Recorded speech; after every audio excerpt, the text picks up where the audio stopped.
Aniya na ang mga dagkong balita sa Balitang Bisdak karong Lunes.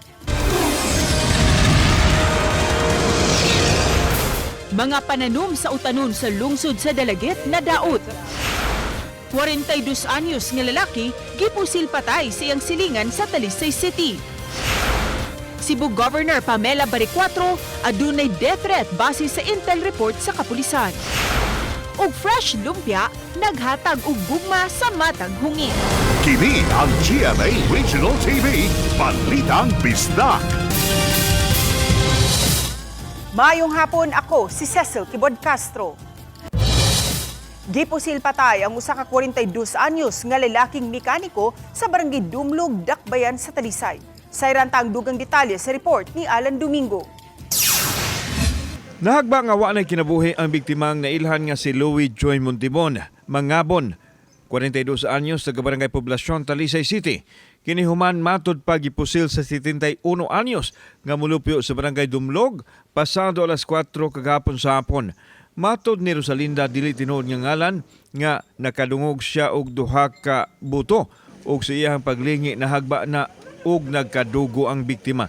Wa niya makita ang suspek human dali nga nakalayo sa dapit. Naman ni Shagit nga tabang yung nana. Dan paglingi na ko, nahagba na ang biktima. Doon nagkadugo na siya, dan nikirig na siya ba. Panagbingkil o personal grudge ang gitanaw nga motibo sa krimen, dinasayran nga nagkainitay ng daan ang duha. Ang biktima nagtrabaho isip mekaniko sa iyahang kadugo, diin didto magagian ang suspek o kun moagi kani padung sa iyahang Pinoyanan nga anaa sa sudlunong bahin.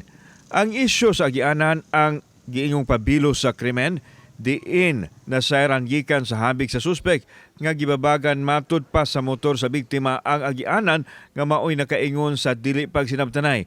Apan matud sa habig usab sa biktima nga kanunay lang magpabikil ang suspek, gani misangpo na sila kaniadto sa barangay. Ang pamilya sa biktima ang tag-iya sa yuta nga gihimong agianan sa suspek ug matud nila mao pa kini masuko kon maalihan og motor ang agianan. Dili matud pa malikayan nga adunay mga motor sa dapit kay repair shop man kini. Based sa atong investigation, atong nakuha ka information, personal grudge. Mitahan usab ang suspek sa mga otoridad apan wa na kini moatubang pa sa media. Girakdang paskan og tukmang kaso ang suspek. Magfile tag kaso. Populi karong adlaw, mahuman tong mga dokumento na to. Kauban si Clover Lumayag, ako si Alan Domingo. Balitang Bisdak. Duha ka managlahing vehicular incidents nahitabo sa Barangay Basak, Lapu-Lapu City ni adtong Sabado. Usa ni ini hit and run case. Siluan Mirundina sa report. Pasado alas 6 sa buntag ni adtong Sabado, nang labang sa Maximo Patalinghog Jr. Avenue sa Barangay Basak, kining duha ka mga babaeng managhigala nga gikatahong padung musud sa ilang trabaho. Apan pag-abot sa tunga-tungang bahin sa karsada, naigo ang usa kanila sa usa ka motorsiklo nga nisangpot sa pagkalamba sa maong babay. Nakabarog ra hinuon ang maong babay human sa pipila ka gutlo, apan ang motorcycle rider ni pasutoy ra og dagan nga daw way nahitabo. Matod ni Police Captain Edsel Petesio, Information Officer sa Lapu-Lapu City Police Office, nga wala nagpa-blotter ang biktima, hinungdan nga wa nasubay sa traffic investigators ang hitabo. Apan matod sa usa sa mga staff sa Basak Command Center, nangayo og kopya sa CCTV ang babaeng biktima kay buot niining mapasubay sa LTO. Ang plate number sa motorsiklong nakaigo kaniya, ilabi na kay nakasinati siya og pagpanakit sa iyang batang human na lamba. Padayon pang gipaningkamutan sa Balitang Bisdak News Team nga makuha ang habig sa biktima. Samtang pagka-alas 6:24 sa gabi ni anang adlaw, usa-usab ka 39 anyos nga babay nga padung untang mulabang sa Basak Sudtungan Road ang nalamba. Human nadasmagi sa usa ka motorsiklo. Nunot sa impact, nalamba usab ang rider ug ang iyang angkas. Minor injuries ra hinuon ang niaguman sa babaeng biktima, lakip na ang rider ug ang iyang angkas. Kalitra ang panguan mo mga ni na siya ka control ba sa pag manihon niya ni kalit og labang ang mga pedestrian, wa na niya makaman kay kung iya pong ilubag ang iyang motor diri sa wala or sa tuo, na po'y possible na nay maigo lain. Na sila kasabutan nga sitol sila amicably. Uban ni Marlon Melgazo, Luan Merondina, Balitang Bisdak. Wala na ikinabuhi nga nakaplagan sa sapa ang lawas sa usa ka lalaki human gianod sa baha sa Pakuan River sa lungsod sa Himalalud sa Negros Oriental. Ani ang report. Buntag na, dihang nabangalan ang lawas sa 26 anyos nga biktima sa tunga-tunga sa sapa, usa ka kilometro gikan sa dapit sa sapa, diin siya motabok sa sapa. Sa investigasyon, nasayran sa Himalalud Municipal Police Station nga padung na muuli ang biktima silang panimay dihang mipugos pagtabok taliwa sa kakusog sa bulog sa tubig sa sapa. Gipugdan kini sa iyang mga kauban nga dili mulabang apan giingong wala kini magpapugong. Pagabot sa tunga-tunga sa sapa, gianod na ang biktima sa kusog nga bulog sa tubig sa sapa. Dia-dia dayon, mipahigay og rescue operation ang Barangay Rescue Unit apan gihunong kay mingit-ngit na ang dapit ug nisaka na usab ang tubig sa sapa. Mato ni Barangay Konsehal Ronald Familiar nga may kawayan nga taytayan man sa lugar. Nakalabang na ang biktima agi sa tulay apan gingong mibalik kini og mitabok agi sa ilam sa taytayan diin kusog na ang bulog sa tubig sa sapa. Luwas hinuon ang mga kauban sa biktima nga mitabok subay sa taytayan. Wala pa makuhai sa ilang habig ang kabanay sa biktima. Nasipok na lapaw na. Samtang nakalitan ang mga mulupyo sa Barangay Pakuan sa lungsod sa La Libertad, dihang mikalit na lang og abot ang baha sa Pakuan River. Sa video ni Dondon Reynan Carolio, hinay lang kuno ang uwan sa ilang lugar ni atong gayuna, apan bisan pa niini, niawas ang tubig sa spillway ug kusog na ang bulog sa tubig baha. Laing video ni Jonalyn Canoy, paspas kaayong gipanghipo sa naninda ang ilang mga baligya haduol sa spillway ug wala ra hinoy na angol sa pagsaka sa tubig. Naman may taytayan gud nga kawayan. Igo na siya nakalapaw niyan pag ning balik man. Pagbalik wala na ka kuan dito sa taytayan nga kawayan dito siya sa suba. Dito siya sa sapa. Ngoto nga kusog kayo, danod. Maglabang ta sir, labang ta siya. And then, paglabang niya, sir, kaya kusog mangod ang karin sa tubig, nadala siya. Karong buntag, nagtinabangay ang mga mulupyo sa paglimpyo sa ilang dapit ug sa spillway nga napuno sa lapok. Lakip sa gilimpyuhan ang ilawom sa Sabox Culvert. Matod sa Pag-asa, localized thunderstorm ang mipauwan sa bukirang bahin sa Barangay Pakuan, Himalalud nga mao'y mihatod sa pagbaha. Sumpay ang Pakuan River sa Himalalud sa Barangay Pakuan sa La Libertad. Ako si Orchid Silapingkaw, Balitang Bisdak. Gididaan nga makasuod sa Pering Junction sa Talisay City ang mga e-bike. Utlanan sa Barangay San Roque, Tangki ug Kansuhong sa Talisay City ang maong junction. Gipatuman kini sugod February 5. Gipasabot sa City Toda nga napatuman ang maong lakang subay sa pagtugot sa mga kapitan sa tulo ka mga barangay. Nasayran nga nakadawat og daghang reklamo ang City Toda gikan sa mga motorista kalabot sa grabing traffic sa maong lugar. Magsugod ang no entry sa mga e-bike sa alas 6 sa buntag hangtod sa alas 8 sa buntag ug alas 4 sa hapon hangtod na sa alas 6 sa gabii. Apan giklaro hinuon sa City Toda nga exempted ang mga e-bike nga dunay sakay nga mga senior citizen, mabdos, PWD ug mga tinun-an sa mga oras nga ipatuman ang no entry policy. Mupatuman niini ang mga barangay tanod sa tulo ka mga barangay uban sa mga sakop sa City Toda ug kapulisan. Para pag-minimize sa traffic, pag-minimize sa volume, pag-minimize sa congestion sa intersection kana nga maong lugar kay balik tulo ka barangay ang muagi anang area. Kini ang GMA Regional TV, Balitang Bisdak.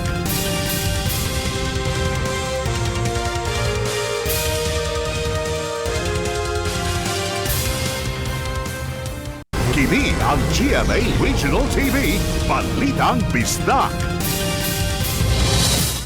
Nakadawat og death threat si Cebu Governor Pamela Baricuatro.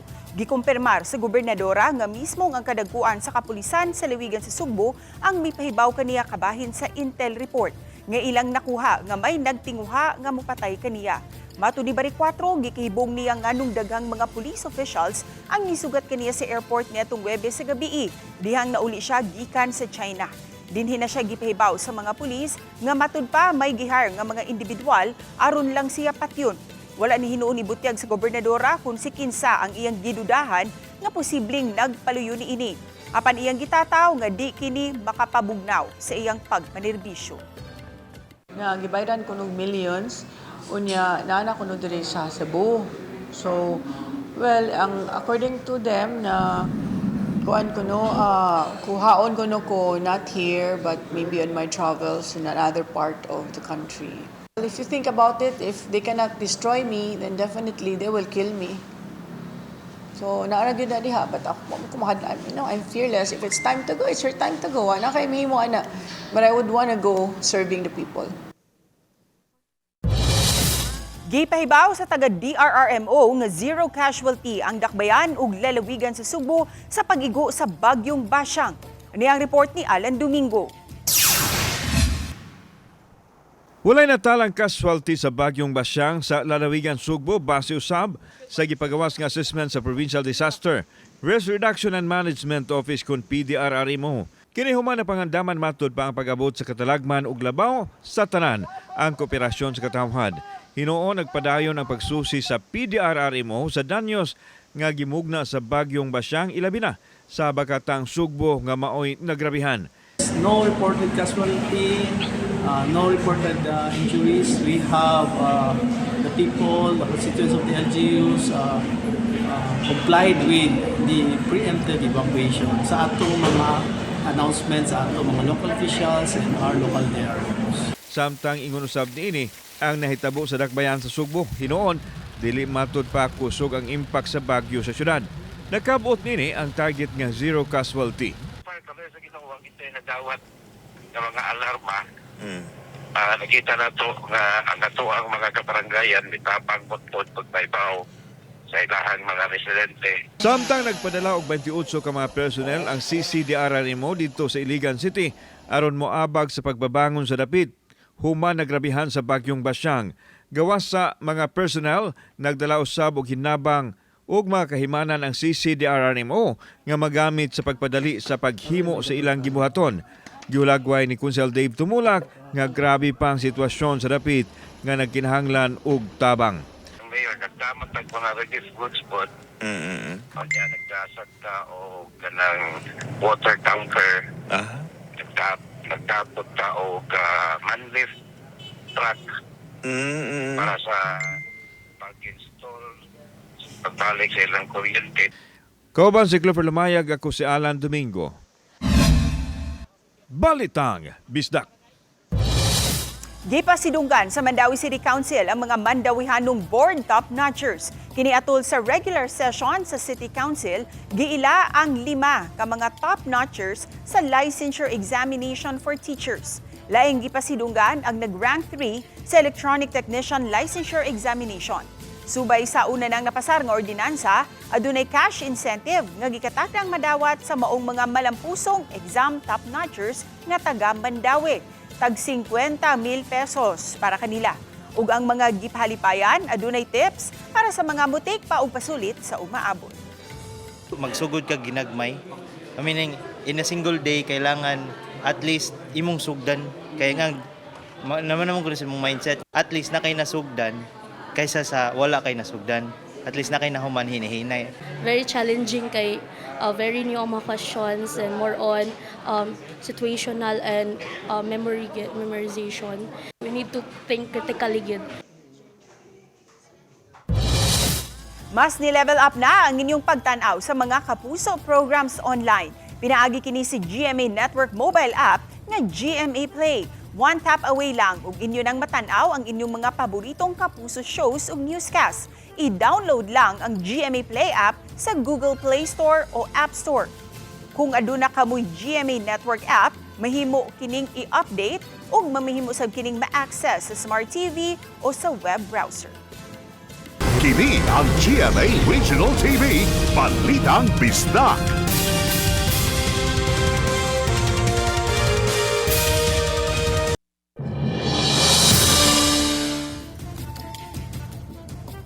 Gibaha ang pipila ka mga lugar sa Southern Cebu epekto sa pagkuso-kuso ni Bagyong Basyang niadtong Biyernes. Atong sayran sa live report ni Nico Sereno. Nico? Yes, human sa pag-igo ni Bagyong Basyang niadtong Biyernes, misuroy ta sa pipila ka bahin sa Southern Cebu pagsusi sa nahimong epekto niini. Sintaw Ginoo, ayaw intaw palabihe, undag na intawon. Kita Ginoo ko. Murag mulutaw na akong rate, pane. Kuha kini sa barangay Mantalongon, Dalaget sa pagkusukuso ni Bagyong Basyang. May overflow ang sapa, maong naapektuhan ang pipila ka mga pananom sa giilang vegetable basket of Cebu. Gianugnan pag-ayo si Ginang Sari sa iyang mga pananom, naglakip niini, repolyo, sayote ug sibuyas. May parte pa sa iyang yuta nga naglubog sa tubig pagbisita namo ni adtong Sabado. Kusog kaayo oy kay ang kaning amo ang mura na gyud siya og dagat. Kay pagkuan na mo kanang pagtan-aw pa nako kay naram ako dito sa tindahan sa Atbang, mura na gyud siya dagat. Igo na jud ko ni anawan na goodbye na gyud ako ang mga tanom aning ripon nako. Murag dako-dako gyud siya og damage.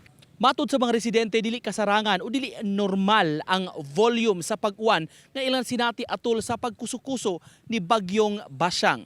Panghinaot lang nila karon makabangon human nining maong kasinatian. Si Noy Romulo, busy sa pag-ayo sa kawayan nga taytayan duol sa iyang balay. Nahusno na kini, maayo na lang kuno kay wala na anod kay iya mang gihiktan daan. Diri sa bridge, mga kutob sa dako diri. 2:30, mao pa ni siya pag-level sa tubig. 2:30. Quarter to 3, at dito na sa among kanang sahig na mo sa balay.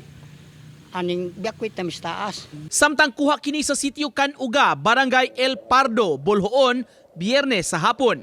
Kusog kaayo ang bulog sa tubig gikan sa bukirang parte nga misanap sa kabalayan. Nakasinati sab og pagbaha ang sitio Tubigan nga matod sa mga residente katapusang nahitabo ni adto pang pagbagyong Odette ni atong 2021. Moabot sa 20 ka mga panimay sa maong barangay ang gibaha. Ang mga gamit amo tang gisib ba, mga washing machine, nya kanibuto naman re. Pag dira sa baha nga nakastock ditong puno na kusog na kay ang flow di.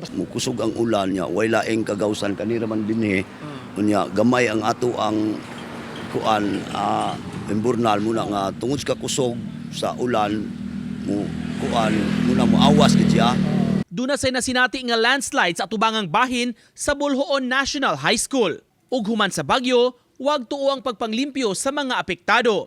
Sama nining sa usa ka balay sa lungsod sa Alcoy. Samtang pagkasabado sa buntag, nakalarga na sab ang mga barko nga gipanggaid tungod sa cyclone wind signal. Gihangop kini sa mga pasahero nga pipila ka adlaw nga na-stranded. Ang uban gikan pa ni atong Miyerkules sa gabi. Safety of all the passengers and of course ang mga sakyanan no kay karga baya siya. So 6 ba ang mga sakyanan so basin makabayad mi sa company. Agapon dili may kay ingong bawod kayo. Dili lang gyud palargahan nila para sa safety.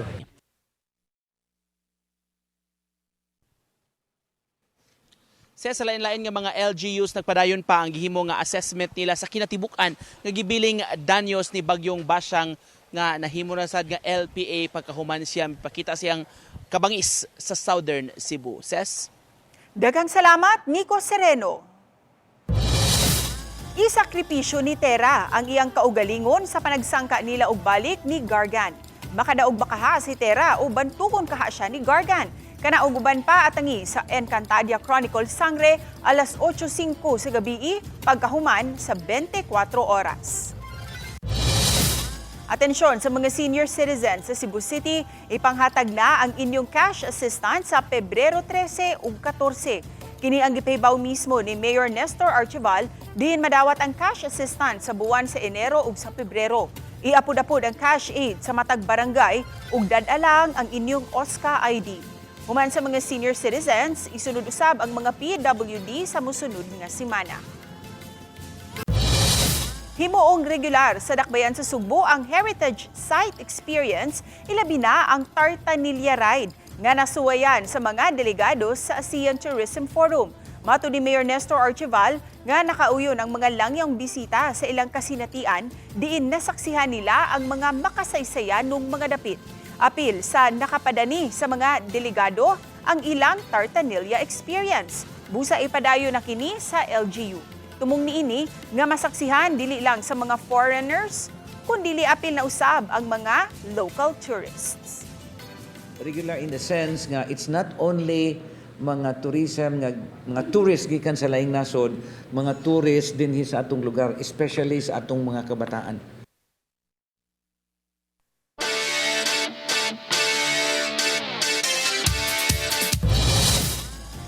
Fresh lumpia wrapped with lambing ba ang gipangita ninyo mga kapuso? Kung nasa kini atong sayran sa report ni Orchids Lapingkaw. Kung muagi ka sa ilang pwesto, murag madungog nimo ang tamis nga pangutana ni kao nakalab, dili lang kinigikan sa uyab, kun dili gikan sa pinakalami nga fresh lumpia dinhi sa syudad. Perfect kaayo ang ngalan karong bulan sa gugma kay kada serve murag adunay libre nga pag-care.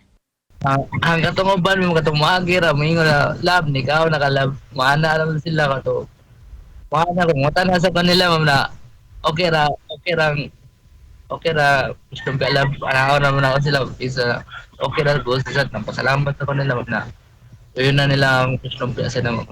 Gibutyag ni Vincent Cabrera, 28 anyos, kinsa taga Barangay Kalunasan, Cebu City, kinsa tag-iya sa maong stall, inspired siya sa inahan, hinungdan nga iyang namugna ang maong konsepto. Gigamit usab niya ang motor kay mao'y available niya nga himuong stall. Ang ilang fresh lumpia, puno sa preskong gulay, humok nga wrapper, og sarsa nga tamis nga naay gamay nga aslom. Murag relasyon, balanse, og sakto ra kaayo. Dihang akong gipangutana kung lambing pud ba si Vincent sa iyang mga hinigugma? Depende ma'am kung depende sa tao sa siguro ma'am pero lambing sa ko ma'am. Bisan mga single, dili pud mag-uol kay pwede ra nimo pangutano ng imong kaugalingon ni kao nakalab. Self-love gihapon ang peg.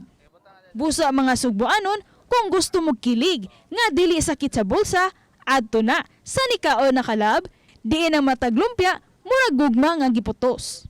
Ako si Orchids Lapingkaw, Balitang Bisdak.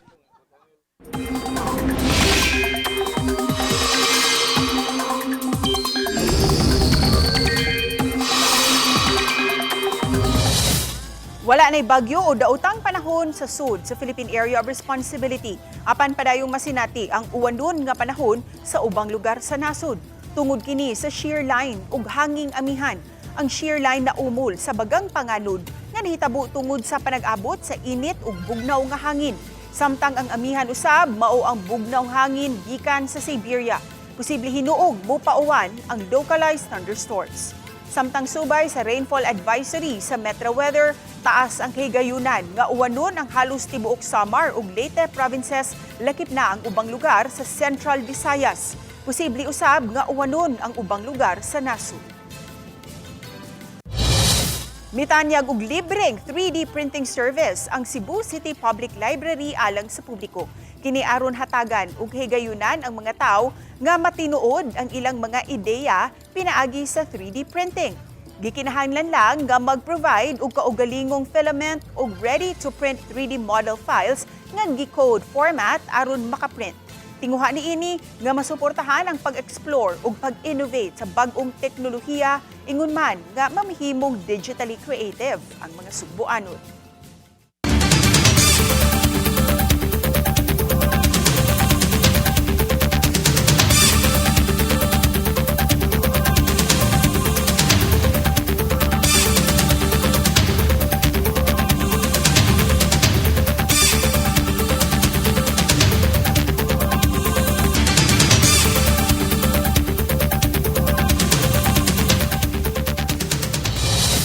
Kami ang GMA Regional TV Balitang Bisdak.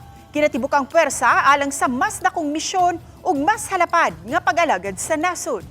Maayong hapon mga kapuso.